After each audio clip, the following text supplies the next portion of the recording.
silakan scan. Kayak mau kubur. Terakhir aku Mas. Ayo, gak nongol. Nang kepala taman tambahan.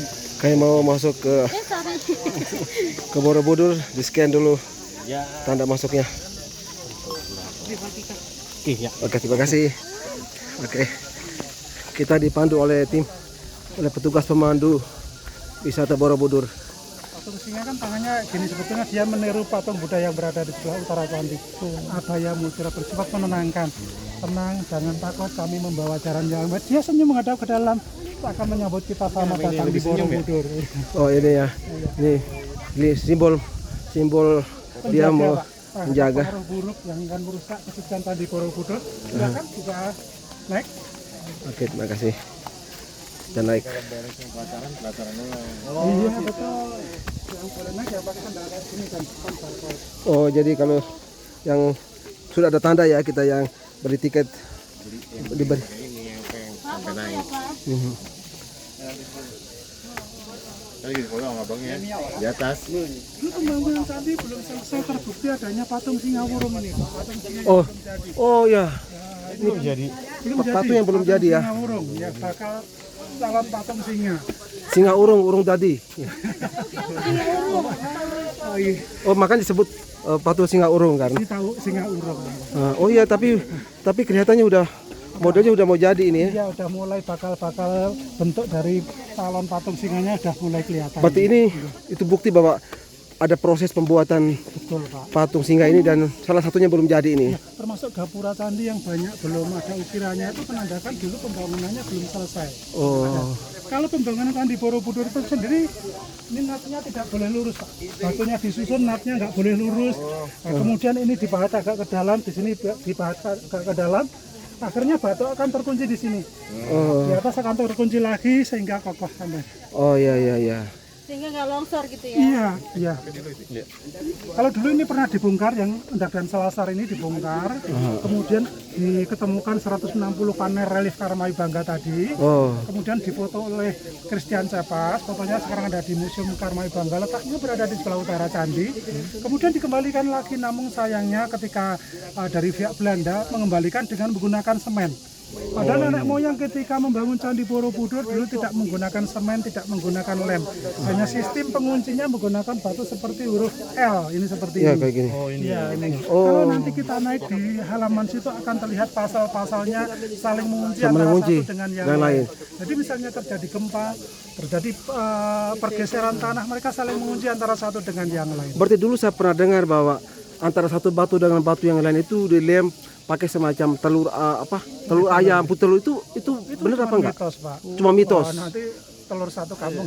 Oh iya, aku juga pikir begini. Kalau pakai putih telur untuk dicampur pasir, kemudian untuk mengaitkan batu dengan batu yang lain itu mitos ya? Mitos. Jadi ada sistem nanti di gapura seperti batu seperti huruf T, kemudian lantai ada batu seperti huruf L, kemudian di dinding candi nanti ada batu dilubangi seperti 2 ekor burung itu. Kemudian kita buatkan satu pasal seperti 2 ekor burungnya menyatu, kita masukkan. Masukin. Oh, Nah, gitu. jadi nanti itu kuat menahan antara Oh satu ya, dengan oke. yang lain. Oke, kita lanjut. Pak, foto satu Bapak. Aku lagi rekam. Ian.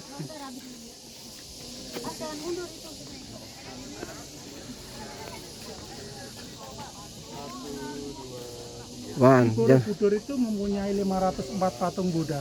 504 patung Buddha. Kalau masih tadi kan bertanya kok kepalanya nggak ada, itu dikarenakan 2 faktor. Ya. Yang pertama itu faktor alam. Jadi dulu Merapi yang ada di sana itu meletus, ada gempa vulkanik. Iya. Kemudian pernah di Borobudur terkena gempa tektonik yang sangat dahsyat, sehingga karena gempa ini batu-batunya jatuh ke lantai yang ada di depannya. Misalnya patungnya itu jatuh ke lantai, di sini kepala atau tangannya putus. Oh gitu ya. Iya. Nah sekarang kita foto dulu. Silakan. Foto sama istri saya dulu. 1, 2, 3. Oke, sekarang Ayo Bang.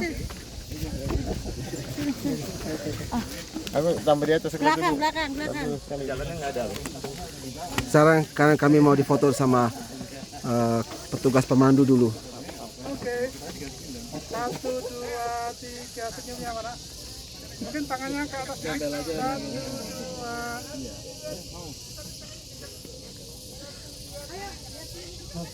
Oke.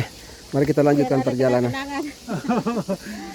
Oke. Kalau kita naik di sana ada gapura namanya Kalamakara. Kalamakara. Kalamakara itu kalau utuh ada matanya, ada hidungnya, kemudian tempat pintu naik itu adalah mulutnya. Kala berarti waktu, Pak. Berarti Dewa Kala merupakan simbol dewa waktu. Jadi kita akan naik sampai di atas, setengah jam sampai di atas, berarti nanti selama setengah jam Anda akan dimakan oleh Dewa Kala. Kita tidak bisa kembali ke waktu setengah jam sebelumnya karena sudah dimakan oleh waktu. Ini filosofinya agar kita bisa menghargai waktu. Kalau kita bekerja dengan rajin, jujur, ulet, menghargai waktu, maka karir kita akan naik. Oh gitu. Enggak.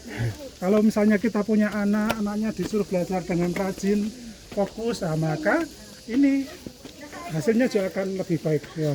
Berarti lewat mana kita? Sementara kita ceritain dulu tentang cerita tentang Ini relief ini ya. relief yang ada di Candi Borobudur. Kalau yang bawah ini tentang cerita tentang Manohara tadi. Ya. Ya. Kemudian yang atas ini cerita tentang Buddha. Ini di Surga Tursita, Bodhisatwa diapit oleh 4 bidadari atau aspara. Kemudian Bodhisatwa itu mengumumkan bahwa besok dia akan turun ke bumi, reinkarnasi ke bumi. Kemudian ini diumumkan di sini. Kemudian karena mengumumkan seperti itu, penduduk surga langsung senang. Semua orang berpesta pora. Keadaannya di sini ada pakai kendang, permainan alat musik, ada suling dan sebagainya. Mereka senang karena di dunia itu akan turun sang Bodhisattva reinkarnasi ke bumi untuk menebarkan kebaikan. Nah, kemudian setelah diumumkan para dewa turun ke bumi, ya. Setelah turun ke bumi dia memberikan ciri-ciri 32 ciri-ciri yang besok ketika Siddhartha Gautama akan terlahir di bumi. Ya. Oh gitu. Kemudian Kalau yang Bapak ini tentang kehidupan dan berbagai macam persoalan macam-macam menggambarkan semua kehidupan itu atau gimana? iya, kalau yang di bawah kerajaan Pancala Utara dan Selatan, Pancala Utara itu makmur, Selatan itu tidak makmur. Nah, makmurnya kerajaan Pancala Utara itu dikarenakan karena seekor naga yang berada di kolam kerajaan Pancala Selatan. Nah, kemudian kerajaan Pancala Selatan itu pengen membunuh naga itu, akhirnya Halaka itu datang, akhirnya dipanah oleh Halaka. Dan arti yang memanah naganya tadi dibunuh, ya, akhirnya diselamatkan naganya tadi. Kemudian orang tua naganya tadi memberikan lasso kepada Halaka. Kemudian Halaka jalan-jalan di kolam itu ketemu dengan ini bidadari yang sedang tadi. Oh ya, oke. Kita mau naik atau mau putar dulu? Putar dulu aja kali ya. Oke, kita putar dulu. Ya.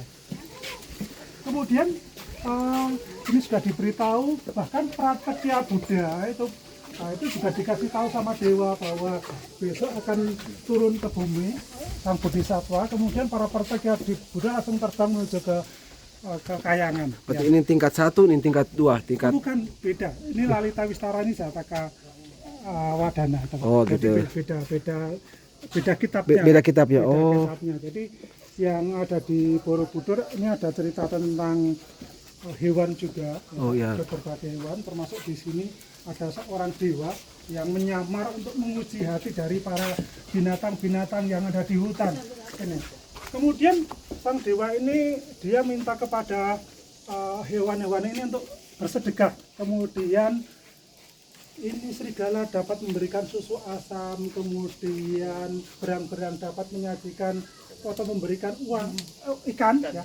Kemudian monyet ini dapat memberikan mangga. Kemudian, itu mangga ya. Mangga. Kemudian kelinci ini karena dia tidak bisa memberikan apa-apa, dia minta pada Pertapa untuk membuatkan bara api. Dan dia bilang nanti kalau pertapanya itu apinya sudah jadi, kemudian dia mau lompat, silahkan dagingnya untuk dimakan. Dia mengorbankan diri. Mengorbankan dirinya. Dia loncat, akhirnya si Pertapa ini kan tidak mati akhirnya. Karena kehebatan ketulusan dari kelinci ini, akhirnya Pertapa ini memberikan hormat kepada kelinci ini. Betapa sucinya kelinci mengorbankan diri untuk kehidupan orang lain. Nah, ini cerita yang ada di Borobudur. Oh ya. Banyak cerita aja. Kemudian yang ada di Borobudur ini kemudian